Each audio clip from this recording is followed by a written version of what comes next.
Buenos días a todos, espero que estén bien. Me presento, mi nombre es Óscar Espinosa, soy compañero suyo de la licenciatura de médico cirujano, estoy en quinto semestre. El día de hoy les voy a impartir el tema de anatomía y un poco de fisiología de la columna vertebral y la médula espinal. Es un tema bastante complejo, por lo que nos enfocaremos en anatomía y fisiología y posterior a eso ya tendrán también algunas clases impartidas sobre fisiología más especializada, ¿no? Vamos a ver ahorita en enfoque general, pero este es importante, vamos a ver algunas consideraciones particulares que tiene la columna vertebral. Posterior a esto trataremos de hacer algún taller. Lo que queremos es que también tengan más material al cual poder acceder y poder entender un poco mejor estos temas, ¿no? La neurología es un tema bastante complejo. Tan solo la neuroanatomía son mil y un partes y esas mil y un partes tienen 50 funciones, ¿no? Entonces son un poco complejas de entender. Lo que queremos hacer con ustedes, pues, es tratar de darles un poco más de información, tratar de hacerles un poco más ameno el momento en el que ustedes vean este tipo de cosas y puedan prestar atención a cosas más particulares, ¿no? La realidad es que la neurología, por ende, es una rama bastante compleja, es muy bonita. En lo personal les comparto, me fascina mucho la neurología. Entonces, pues vamos a tratar de hacérselos amenos para que pues también despertar en ustedes pues, ese sentimiento, ¿no? Ese sentimiento de amor hacia la neurología y también, pues que entiendan un poco más sus clases, ¿no? Vamos a ver enfoques estructurales, funcionales, algo, vamos a ver dos, tres cosas clínicas, pero me gustaría posteriormente en el taller darlo un poco más a fondo, ¿no? Muy bien, vamos a comenzar con la anatomía de la columna vertebral. La columna vertebral está compuesta de 33 vértebras. Vamos a ver que hay unas en zonas cervicales, unas en zonas torácicas, zona lumbar, zona sacra y zona coxigia o el coxis, ¿sí? Estas tienen sus particularidades. Vamos a ver algunas situaciones. Ya en composición son 7 vértebras cervicales. Lo que se van a encargar son del soporte y la movilidad del cuello. Qué bonita imagen tengo aquí. Esta imagen de aquí, por aquí estamos viendo las primeras dos vértebras del axis y el atlas. El axis y el atlas lo que se encargan es de articularse directamente con el cráneo y lo que nos va a permitir es hacer cierto tipo de movimientos, ¿no? Se encargan del soporte de la cabeza y un poco la movilidad del cuello. Vamos a después ver que tenemos también 12 vértebras torácicas, las cuales se van a articular con la parrilla costal y prácticamente pues, son la gran protección visceral, ¿no? Protegen el mediastino, protegen estructuras importantes como lo es el corazón, pulmones, entonces son una cosa, una consideración un poco importante, ¿no?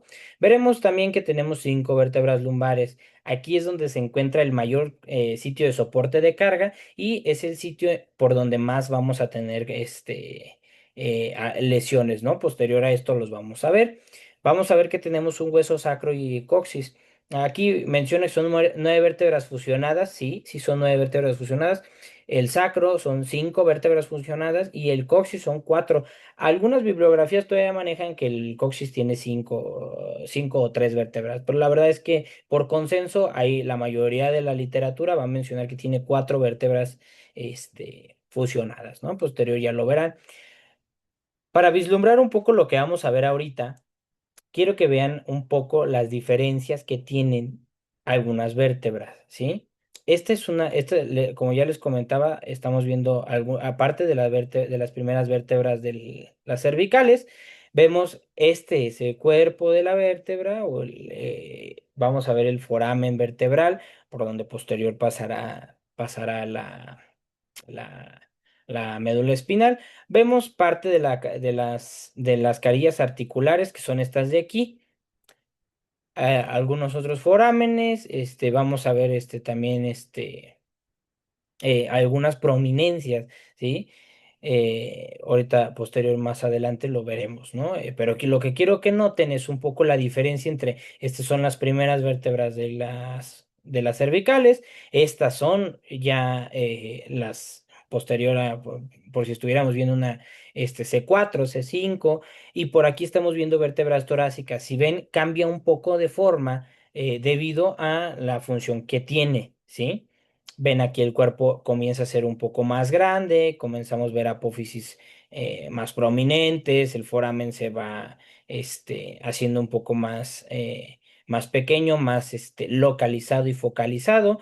Vemos las vértebras torácicas, un cuerpo más prominente, unas apófisis más prominentes y el foramen pues se ve más delimitado, ¿no?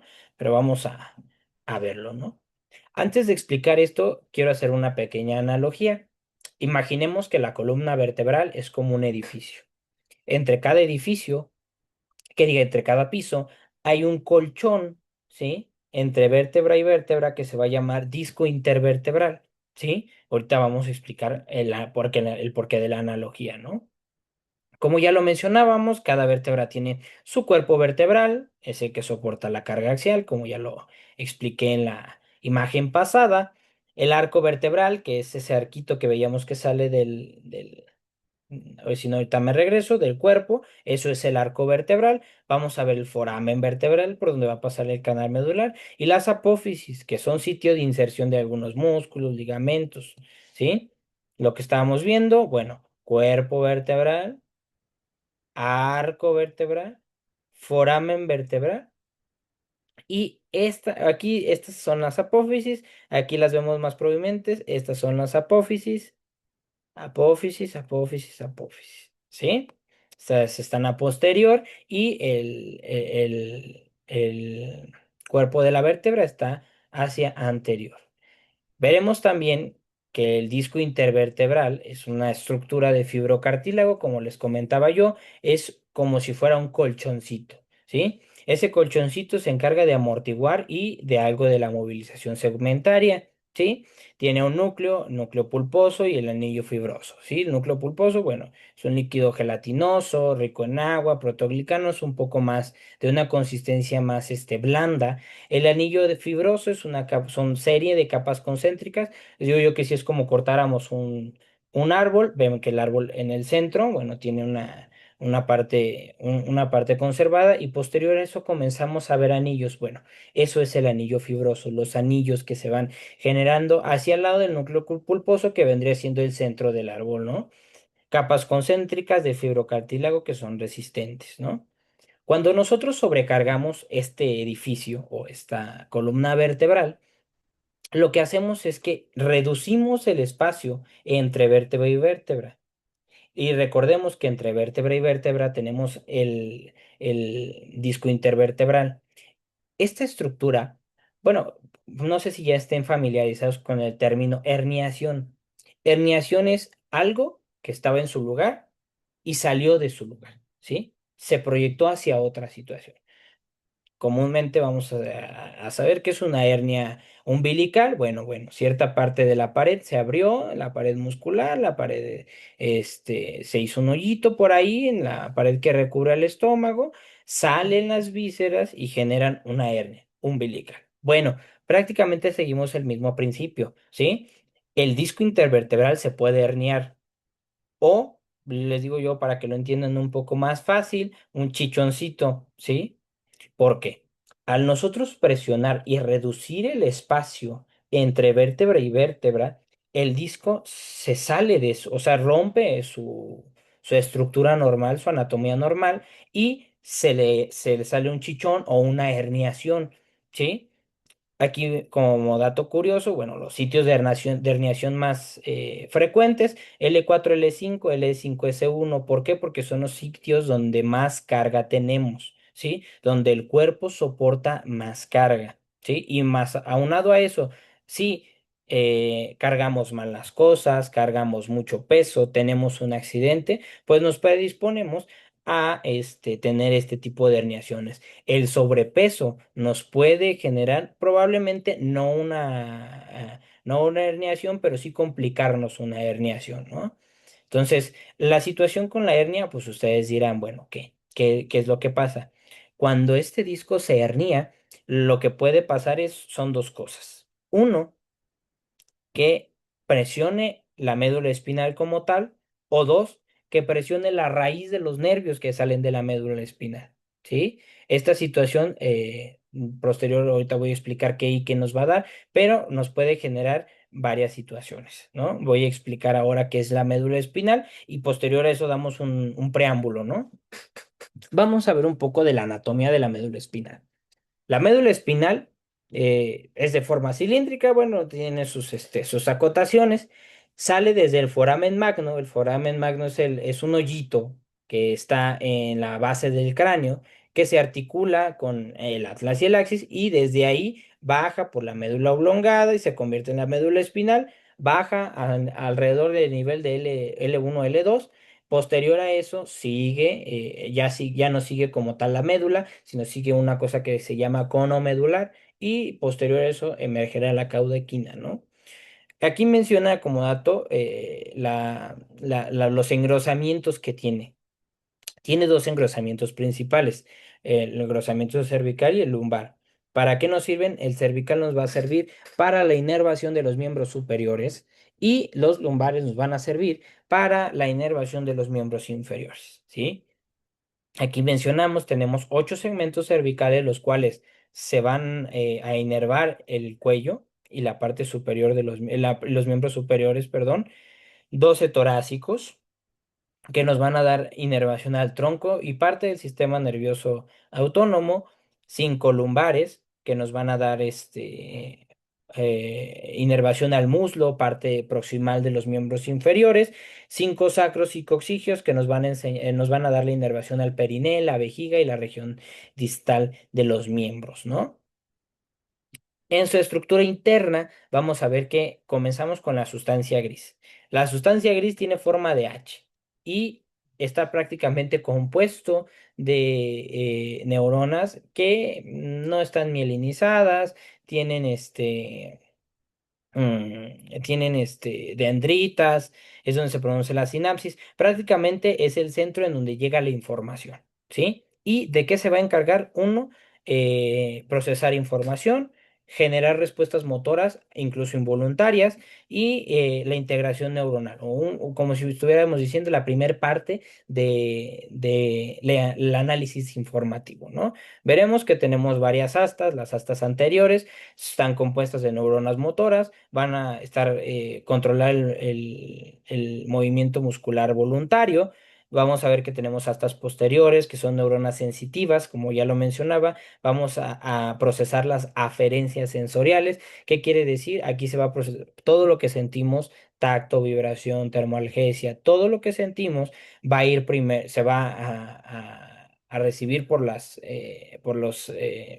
axones y las dendritas que tenemos, va a recorrer el camino, llegar a la médula espinal y en la médula espinal se va a traducir para ahora sí ir al cerebro y el cerebro regrese una respuesta, ¿no? Veremos también las astas laterales que vamos a ver algunas neuronas autonómicas, se van a encargar del sistema nervioso simpático, ¿sí? Posterior a esta H de sustancia gris veremos la sustancia blanca. La sustancia blanca lo que va a tener es los tractos, ¿sí? Vamos a ver, estas situaciones nos van a predisponer a dos cosas, ¿sí? A la forma en conducir la señal. Vamos a ver forma ascendente, que quiere decir es la forma sensitiva, todo lo que sentimos va a viajar por esta vía para llegar al cerebro y posterior a su procesamiento, vamos a ver que generará una forma de conducción descendente para generar una respuesta motora. Si nosotros ponemos la mano en algo que está caliente, lo caliente, nuestros receptores térmicos llevan la información a la médula espinal. En la médula espinal traducimos que estamos tocando algo caliente. Esa información viaja de forma ascendente, llega al cerebro, el cerebro dice, oye, te estás quemando, quita la mano, baja otra vez, envía la señal, llega y quitamos la mano, ¿sí? Obviamente ahorita lo hice lento, pero es prácticamente rápido, ¿no? O sea, generalmente cuando te tocas, quitas la mano luego, luego, ¿no? Esos son los movimientos que se pueden generar, ¿no? Veremos que tenemos tractos medulares, como los cordones posteriores, vamos a encargar del tacto fino, tacto discriminativo, algo de vibración y la propiocepción consciente. Van a ver que propiocepción es la sensación de saber que algo es mío o que mi cuerpo es mío, partes de mi cuerpo que son mías, ¿sí? Vamos a ver el tracto espinotalámico. Aquí se van a interpretar las zonas de dolor, temperatura, el tracto propiotáctico. Aquí se cruza contralateral, que es donde posteriormente lo veremos un poco más en otra situación, porque es un poco más complejo de explicar, ¿no? Tracto córtico espinal, el movimiento voluntario descendente desde la corteza motora. O sea, viene el movimiento. Nosotros sabemos, quiero agarrar esto, mi teléfono, quiero agarrar mi computadora, quiero mover tal botón, porque desde la corteza motora del cerebro va a viajar la señal hasta mi mano para poder tomar algo, ¿sí? Eso es a lo que se traduce este tipo de situaciones. Son un poco complejas de entender, lo estoy tratando de explicar lo más sencillo posible para que lo puedan entender, pero posterior a esto, ya en el taller, pues quiero que ya tengan algo más de noción para poder explicarlo un poco más a fondo, ¿no? Porque la realidad es que es un tema bastante complejo, ¿no? Tan solo con esa situación de llevar la información de la mano al cerebro, el cerebro procesarla, regresar la información, que la información le diga a mi mano, muévete y se mueva mi mano, ¿sí? Lo decimos bastante sencillo, pero es una complejidad importante, ¿no? La fisiología tiene tres principios básicos, la médula espinal. Va a conducir electricidad, les digo yo que es como el cable central, va a tener arcos de reflejo y va a integrar básicamente la información, ¿sí? Muy básica, es como es como como si estuviéramos viendo una computadora de los 90, ¿sí? Procesa algo de información, pero no se compara con una Mac de hoy, ¿verdad? No. Ok. La conducción va a transmitir la información sensitiva ascendente hacia el cerebro y va a generar respuestas motoras de forma descendente desde la corteza, principalmente desde el canal de comunicación supraespinal, que es lo que yo les comentaba en el ejemplo donde ponemos la mano en algo caliente. Arcos de reflejo, respuestas automáticas que no requieren una participación cortical. Aquí vemos algunas situaciones. Estos reflejos responden a algunos reflejos que ya conocemos, pero no sabemos, ¿sí? Por ejemplo, el reflejo rotuliano, ¿sí? Digo, todo el mundo ha soñado con traer su martillo de reflejos, ponerlo en la rodilla, dar un pequeño golpe y que nuestra rodilla haga esto, ¿no? Acá tenemos otro, no recuerdo bien el nombre del reflejo de aquí, pero también podemos hacer un golpeteo aquí y lo que va a hacer nuestra mano es aquí, el reflejo bicipital, el reflejo de algunos ligamentos de la mano, algunos ligamentos del pie. Tenemos muchos reflejos, ¿no? Eso es algún tipo de reflejos involuntarios. No es que nosotros planeemos, o sea, sí podemos hacerlo, podemos decir muévete rodilla, muévete pie, pero ese reflejo por sí solo, al estimularlo a dar un golpeteo, va a generar un estímulo, ¿no? Entonces, es un reflejo automático, ¿no? Y aquí es un mapita rápido, pues es el receptor, la neurona aferente, llega a la médula a una neurona eferente y genera el efecto. Todo esto se traduce en el ejemplo que pusimos al principio, ¿sí? Entonces, para que no se me estresen si no lo entienden ahorita por completo. Posterior, cuando los vayan entendiendo un poco más, van a decir, ah, por esto, por esto, por esto, pero es una forma sencilla de que ustedes entiendan la forma en que se produce la recepción de la información, la traducción de la información y la respuesta a esa información. Y la integración básica, procesamiento local de estímulos, ¿sí? Nos va a permitir tener respuestas coordinadas de forma independiente al encéfalo, fundamentales en la exploración neurológica, los reflejos autónomos, como ya lo mencionábamos en el reflejo rotuliano. Ok, aquí va mi parte favorita. Vamos a ver algunas patologías. Aquí vamos a ver, por ejemplo, hernia discal y una compresión radicular. ¿Sí? Que era lo que les comentaba cuando nosotros nos sobrecargamos. Ese disco intervertebral lo que va a hacer es apachurrarse de más y se le va a salir un chichoncito, como lo estamos viendo aquí. Todos conocen el nervio ciático. Bueno, no es muy común y es muy común que tu abuelita, tu tía, tu mamá ay, me tengo un dolor de la ciática. Todo mundo conoce el nervio ciático. Ya en este preciso momento de la vida, no hay una persona que no sepa qué es el nervio ciático, ¿sí? Todos se quejan del nervio ciático o del dolor de rabadilla, ¿sí? Es prácticamente ese tipo de situaciones. Ojo, no siempre se debe una hernia discal, pero por eso tenemos que explorar a nuestro paciente, ¿sí? Como ya lo mencionábamos, la zona lumbar es la zona en que más se va a producir porque es la que carga más peso, ¿no? Aquí estamos viendo las dos vértebras, se presiona. Aquí nos está dando un ejemplo de radiculopatía. ¿Sí? Ahorita voy a ir con eso, ¿no? Vamos a ver el mecanismo. Hay una degeneración del anillo fibroso, hay una protrusión del núcleo, o sea, se le va a salir el núcleo, se le va a salir, ahora sí que le van a sacar el relleno, ¿sí? Va a haber una compresión medular o radicular, es una consideración y nos va a generar dolor neuropático. El dolor neuropático no es lo mismo que un dolor normal. Vaya, dicen, oye, pues es que es la misma palabra. Ok, les voy a explicar por qué.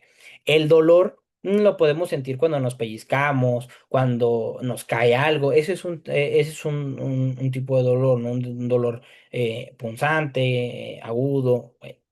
Un dolor neuropático se traduce en varias cosas. Uno, adormecimiento. Dos, como sensación de si nos pusieran toques. Tres, ardor, arde como si tuviéramos chile, ¿sí? Y la otra es como si tuviéramos algunas hormiguitas, ¿sí? No hay debilidad, puede haber debilidad, eso sí, en algunos casos, pero generalmente se producen a lo largo de todo el nervio en este tipo de patologías. Después van a ver neuropatía diabética y neuropatía diabética es otro tipo de situaciones. ¿Qué es lo que nos genera también? Bueno, nos genera un poco de hiposensibilidad, ¿sí? O sea, no sentimos qué es lo que nos está pasando, ¿sí? Es el principio básico por los cuales las personas con neuropatía diabética luego se les hacen ulceritas y no se dan cuenta nunca que tienen. ¿Por qué? Porque no sienten, ¿sí? Pierden la capacidad de sensibilidad o tienen una disminución muy importante de la sensibilidad, ¿no? Síntomas claves, el dolor se irradia, parestesias. ¿Qué es parestesias? Sentimos algo que generalmente no sentimos, ¿sí? O sea, nuestro pie está de una forma y de repente sentimos que nos cae un disco, por ejemplo, de acero. ¿Cuándo? Pues estoy sentado, no estoy haciendo nada. Son sensibilidades que generalmente no pasan, ¿sí? Debilidad muscular en miotonía correspondiente, o sea, afecta directamente al músculo. Recordemos, posterior a esto, en algunos semestres van a ver músculo esquelético y van a observar que el músculo tiene inervaciones y cuando tenemos un problema como estos, bueno, pues perdemos la capacidad de la contracción muscular, ¿no? Y vamos disminución de los reflejos. Por ejemplo, en caso de un problema de ciática, vamos a ver la disminución del reflejo rotuliano, ¿sí? Su diagnóstico es una exploración neurológica completa, test de la SESH, que son algunas pruebas que se van a hacer, resonancia magnética como gold standard. Grábenselo. Para nosotros, observar una patología que tenga que relacionarse con la médula espinal y la columna vertebral, siempre debemos pedir resonancia magnética. ¿Por qué? Porque es la que nos va a permitir ver tejidos blandos y nos va a permitir observar si hay compresión o no hay compresión radicular o medular. ¿Sí?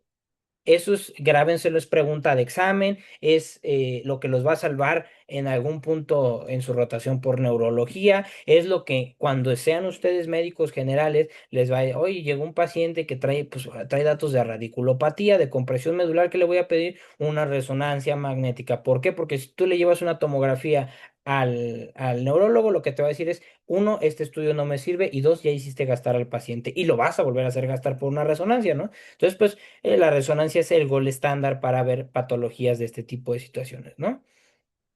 Como ya lo mencionábamos, cuando este disco se degenera, se le sale ahora sí prácticamente el relleno y genera la hernia discal, hay dos. O comprime la médula o comprime la raíz de los nervios, ¿sí? Cuando comprime la raíz de los nervios, vamos a ver que la patología se va a ver afectada solamente en una parte del cuerpo. Por ejemplo, si yo tengo una radiculopatía a nivel a nivel lumbar del lado derecho, yo voy a ver que la sintomatología la voy a tener en el miembro inferior derecho, ¿sí?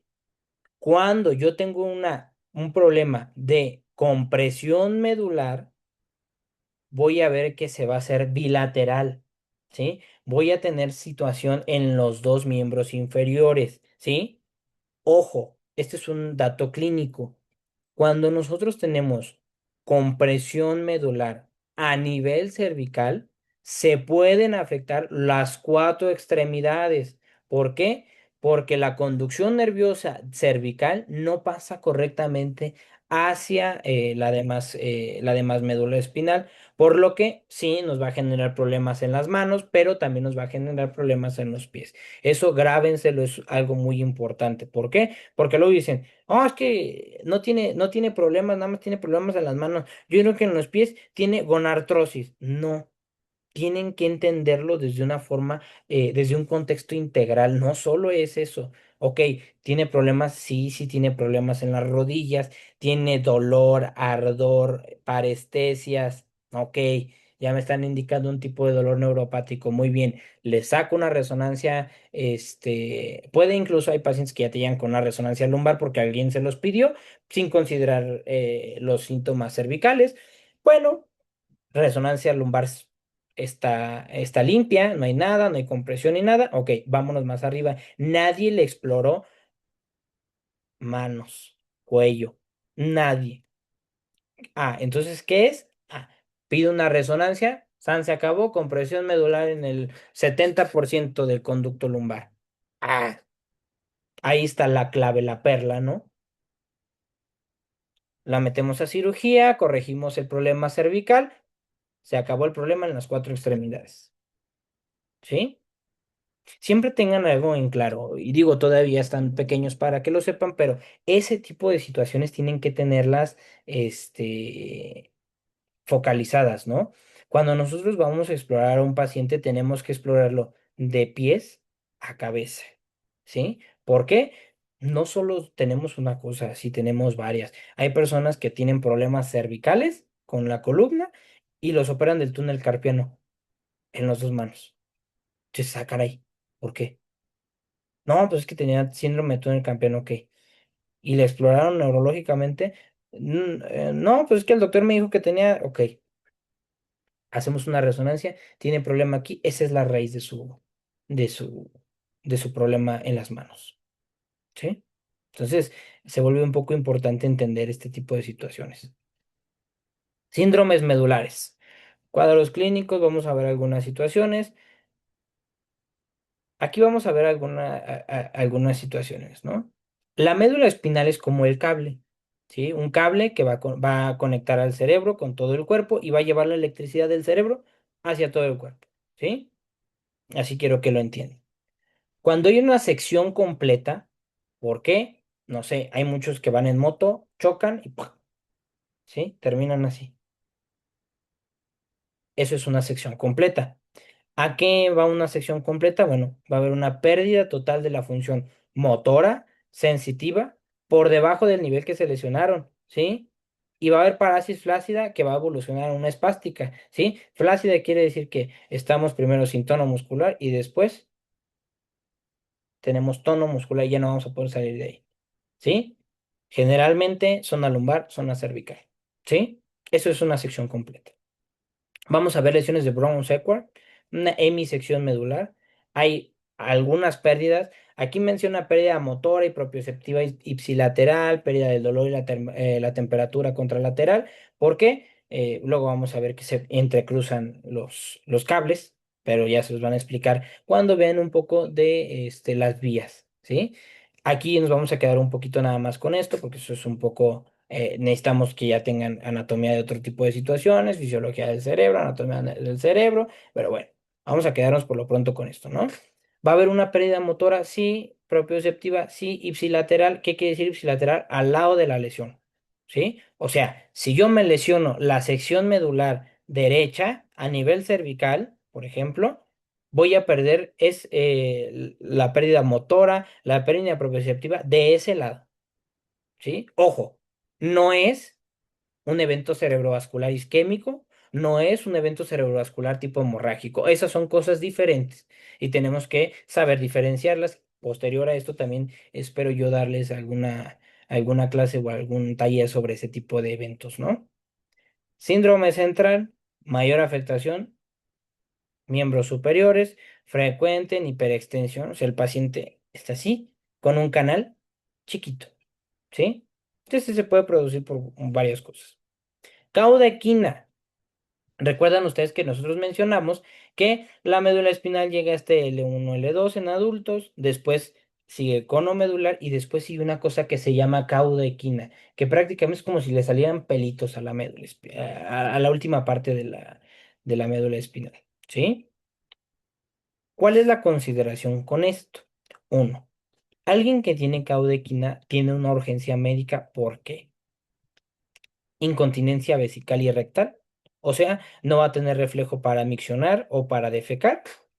Anestesia en silla de montar son pacientes que tienen mucho dolor, pero cuando se ponen en posición como en silla de montar, o les digo yo como si vieran un charro, van a ver que tienen pérdida del dolor, ¿sí? Y temperatura contralateral, esto se causa por un problema en el tracto espinotalámico, ¿sí? Y que digan, perdón, en el tracto corticoespinal, si no mal recuerdo. Bueno, ahorita lo checamos. ¿Sí? Es lo que nos va a generar, ¿sí? Una situación así. La anestesia en silla de montar. Y va a haber un déficit motor de miembros inferiores. O sea, no nos vamos a poder mover por el dolor y también porque no se puede producir el estímulo. Esto va a generar más que una parálisis flácida, probablemente una parálisis espástica un poco más. ¿Sí? Por eso les mencionaba, muy importante entender las partes de la columna vertebral. Choque medular y estenosis del canal. ¿Qué es un choque medular? Vamos a leerlo y ahorita lo explicamos. Es una fase fisiológicamente inmediatamente posterior a la lesión medular aguda, independientemente de su severidad final. Se va a generar arreflexia transitoria, flacidez muscular, pérdida del tono vasomotor y vesical. Se va a resolver en algunos días o semanas. Al retorno del reflejo bulbocavernoso, marcará el fin del choque. Esto es un reflejo un poco más complejo de entender. Cuando vean neuroanatomía del encéfalo, van a poder entender un poco más este término. No voy a detener tanto en explicarlo. ¿Qué es? Nosotros podemos tener una fractura vertebral, podemos tener una listesis vertebral, o sea que la vértebra se sale un poquito y puede lesionar la médula espinal. Al lesionarla se va a inflamar, va a haber algunos efectos por ahí. ¿Y qué es lo que va a hacer? Perder función. ¿Sí? A esto le llamamos choque medular. ¿Sí? ¿Qué es lo que va a pasar? Vamos a tener algunas situaciones como esta, ¿sí? Generalmente después de choques, después de algún evento traumático, vamos a ver este tipo de situaciones. Y son personas que posterior a un evento traumático de repente no se pueden mover. De repente no sienten la pierna, de repente no sienten la mano, no pueden mover, de repente sienten como si estuvieran cuadriplégicos, no pueden mover ninguna de las cuatro extremidades, pero posterior al tiempo de evolución vamos a empezar a ver que tiene un poco más de movilidad. En algunos casos se puede recuperar prontamente, en algunos otros casos no, dependiendo del tipo de lesión y de cómo se conforma la lesión. Estenosis del canal vertebral. Vamos a ver que hay una compresión crónica del canal vertebral, más frecuente a nivel lumbar, por lo que ya mencionamos, y hay otra situación. Anterior podemos ver que es el disco intervertebral el que puede opresionar el, el canal medular. Pero vamos a ver que también podemos ver, recuerdan que dijimos que por ahí pasaban en las apófisis, había algunos ligamentos que se insertaban ahí, algunos músculos que se insertaban ahí. Bueno, posterior van a ver el ligamento amarillo. Osteofitos también, ya sé, osteofitos, pero voy con el ligamento amarillo, que es lo más generalmente lo más común. El ligamento amarillo se puede hipertrofiar. ¿Qué es hipertrofia? Crece en cantidad, ¿sí? O crece en volumen, perdón, crece en volumen, hipertrofiar, ¿sí? ¿Qué es lo que va a hacer? Va a crecer el ligamento amarillo de posterior a anterior y va a presionar la médula espinal. ¿Sí? Es como si nos herniáramos por el ligamento, ¿sí? Los osteofitos no son nada más que crecimientos anormales del hueso, ¿sí? Que pudieran presionar la médula o la raíz del nervio. El ligamento amarillo también puede hacer eso, ¿no? Entonces hay que tener bastante consideración con esto, ¿no? Síntoma cardinal, claudicación neurológica, dolor al caminar que cede con la flexión. ¿Qué es la claudicación? Caminamos como arrastrando un piecito, flexionado así, y en la flexión se suspende el dolor. ¿Sí? Por eso les comento que me gustaría dar el taller, porque todo este tipo de cosas las podemos explicar mejor en vivo, ¿no? Diagnóstico, hay que ver que no haya una claudicación vascular. Una claudicación vascular se da por la opresión de alguna arteria que irrigue alguna parte del nervio o alguna parte de la columna vertebral, que lo que haga es que de repente se intermite la señal, ¿no? Tratamiento, puede haber tratamiento conservador, o sea, medicamentos, van a haber neuromoduladores, van a haber pregabalina, gabapentina, carbamazepina, oxcarbamazepina, topiramato. Algunos son, el topiramato es antiepiléptico, pero luego tiene algunos efectos por ahí, ya lo verán posteriormente. Hay que valorar si el paciente necesita tratamiento conservador o descompresión quirúrgica. Cuando el dolor es intenso, hay pérdida de esfínteres, afecta ya la calidad de vida, es un dolor que ya no cede con medicamentos comunes, generalmente vamos a preferir una descompresión quirúrgica, ¿sí?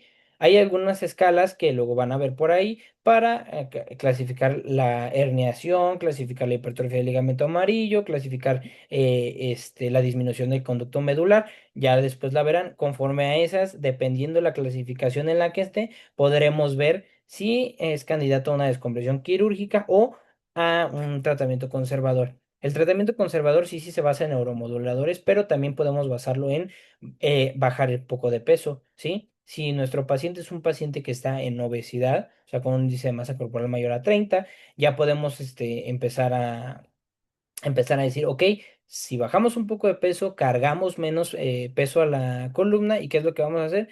Poder descomprimir un poco. No es, probablemente no es el tratamiento definitorio, pero sí nos puede ayudar bastante. Y fisioterapia, la fisioterapia nos va a ayudar también bastante, ¿sí? la, la postura en flexión, o sea, sentado como en flexión de ciclismo, les digo, me gustaría estar ahí, pero en flexión de ciclismo va a aliviar algunos síntomas, ¿sí? Porque va a aumentar el diámetro del canal medular. ¿Por qué? Porque hiperextendemos la columna y lo que hacemos es como si jaláramos un poquito la columna, se mete un poquito lo que esté presionando o nos da un poco de más de luz, de lumen en el foramen vertebral y pues va a permitir que conduzca un poco mejor la electricidad, ¿no? Exploración neurológica y relevancia clínica. Prácticamente todo paciente que tenga algún tipo de lesión neurológica hay que hacer la exploración completa, ¿sí? Es prácticamente la base de lo que nosotros nos vamos a dar cuenta y nos va a guiar al diagnóstico. Siempre tengan en cuenta algo, los diagnósticos que ustedes vayan a hacer, no solo en neurología, en todo, los diagnósticos son clínicos, ¿sí? Ustedes tienen que pedir un estudio que les va a ayudar a confirmar su diagnóstico, ¿sí? Pero no les va a dar el diagnóstico. ¿Sí? Los diagnósticos son clínicos. Una vez que ustedes entiendan eso, ok, bueno, tiene datos de la radiculopatía, probablemente es una paciente de 60 y tantos años, con obesidad, tiene 32 de índice de masa corporal, ok, trae dolor en la zona, en la pierna derecha, reflejo rotuliano disminuido, datos de dolor neuropático, que probablemente tiene una radiculopatía derecha. ¿A qué nivel? Eso sí, no sabemos probablemente. ¿Sabemos que es en la zona lumbar? Sí, pero no sabemos probablemente en qué zona como tal. Pero ya nos estamos orientando a nuestro diagnóstico, ¿sí? Los diagnósticos son clínicos, ¿sí? Con la clínica ustedes van a dar el diagnóstico de algo que es Y ahora sí, con un estudio, bueno, vamos a ver ya las consideraciones particulares, ¿no? En la exploración que vamos a basarnos, fuerza. Vamos a usar la fuerza MRC de 0 a 5. Vamos a identificar un miotoma afectado, el nivel medular comprometido. ¿Sí? ¿Por qué? Vamos a ver que de la médula espinal van a salir raíces nerviosas. Esas raíces nerviosas van a mostrar, van a generar plexos. Esos plexos van a inervar ciertas partes del cuerpo, ¿no? Por ejemplo, en la mano rápidamente, no lo vamos a revisar todavía, pues no estamos en exploración neurológica, pero en el taller probablemente lo podamos explayar un poco más. En la mano tenemos el reflejo radial, cubital, entonces, que diga el nervio radial, el nervio cubital, entonces tenemos algunas consideraciones como esas, ¿no? Vamos a evaluar también la sensibilidad, tracto de dolor. Tacto, vibración, por los dermatomas. Los dermatomas son los encargados de recibir toda esta información y llevarla a la médula espinal para ser traducida, ¿sí? Reflejos osteotendinosos, como ya lo habíamos dicho con el reflejo rotuliano, con el reflejo bicipital, algunos otros reflejos. ¿Qué vamos a ver ahí? Bueno, hay hipo o arreflexia. ¿Qué quiere decir? Yo doy el golpe y no tengo ningún reflejo, o doy el golpe y tengo un reflejo mínimo, ¿sí? Esto ya nos está dando datos y sí, vamos, posteriormente en otra clase lo verán, las lesiones en una neurona motora inferior. Recuerden que dentro de la médula espinal y de cómo se lleva la información al cerebro, primera neurona motora, segunda neurona motora, hacen relevos, ¿sí? Para llevar la información. Entonces, posterior, luego lo veremos un poco más, ya que lleguemos a esos temas, ¿no? O también podemos ver hiperreflexia, clonus. ¿Qué quiere decir? Que yo hiperreflexia, que yo dé un golpe y sea exagerado el movimiento, ¿sí? Clonus, que de repente yo dé el golpe y se quede así por mucho tiempo, por algo de tiempo. Babinski lo van a ver en el piecito. Vamos a hacer en la planta del pie una estimulación. ¿Y qué es lo que vamos a hacer? Y luego, ¿sí? En los bebés es normales para que no se espanten, pero luego lo veremos un poco más, ¿sí? Y aquí ya nos estaría dando datos de una lesión en la neurona motora superior, ¿sí? Posterior veremos más esa situación. Marcha y coordinación. ¿Qué vamos a ver? Una marcha espástica, una marcha dura, rígida. Vamos a ver una marcha táxica, y que este tema de exploración neurológica nos da hasta para llevar, porque todo este tipo de situaciones lo tenemos que ver para poder ver qué tipo de patología nos puede orientar la marcha táxica. Pues no, puede ser la espástica, puede ser un poco de Parkinson. La táxica nos da algunos síntomas, nos puede orientar a un diagnóstico neurológico superior, o sea, ya algo del encéfalo. Entonces nos va a orientar a muchas cosas, ¿no? A varias afecciones neurológicas. Este tema es bastante importante y bastante bello porque nos va a dar muchas situaciones, ¿no? Bueno, llegamos al fin de esta plática. Les dejo mi nombre, mi teléfono. Si tienen alguna duda o alguna situación, con todo gusto estoy para apoyarlos. Agradezco a las personas que me invitaron a dar esta ponencia, y posterior espero apoyarlos más, ¿no? Lo que necesiten, el apoyo que ocupen, nos pueden preguntar y con todo gusto estamos al pendiente de ustedes, ¿sí? Muchas gracias. Les dejo la bibliografía. Tratamos de hacer la clase muy amena y muy sencilla para que traten de entenderla, y posterior espero que me den oportunidad de darles el tallercito para poder apoyarlos, ¿sí? Muchas gracias, cuídense mucho.